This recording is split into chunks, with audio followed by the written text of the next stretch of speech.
每一天，牧师陪你读圣经。今日是12月12日。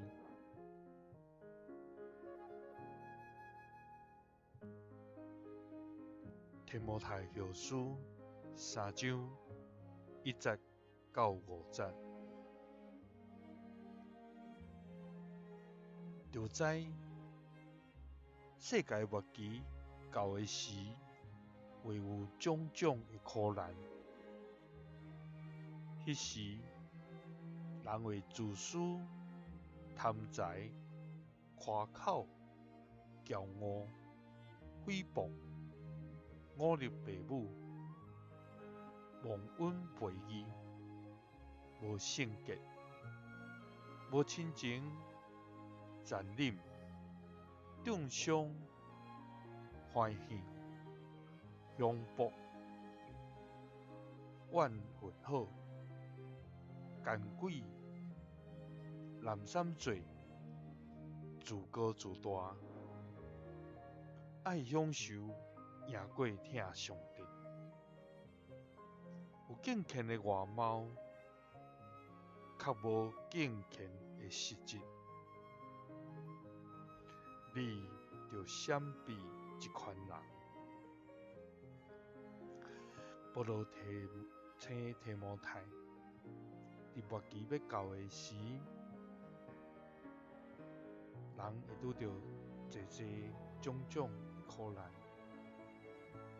特别伫迄个时，有真侪人因会伫家己的自私、贪财、种种在无好的代志顶头来显露出来，因为因的自高自大、爱享乐来赢过上帝遮的，是伫末世人所会发生的情形。保罗提醒，伫这中间，嘛有一寡看起来有敬虔外貌的人，但是因却是无敬虔的实质，也就是常常有迄个外表，总是无真实的内心。保罗苦劝讲，这款的人，咱就要闪避因。伫咱的每一天，伫这个末后的时代，咱要受提醒，咱要有真实敬虔的态度来敬拜、敬畏上帝，来赢过世间一切享乐也无。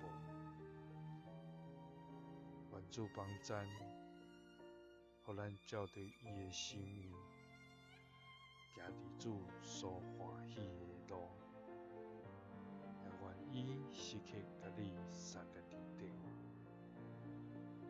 耶稣听你，赐你平安。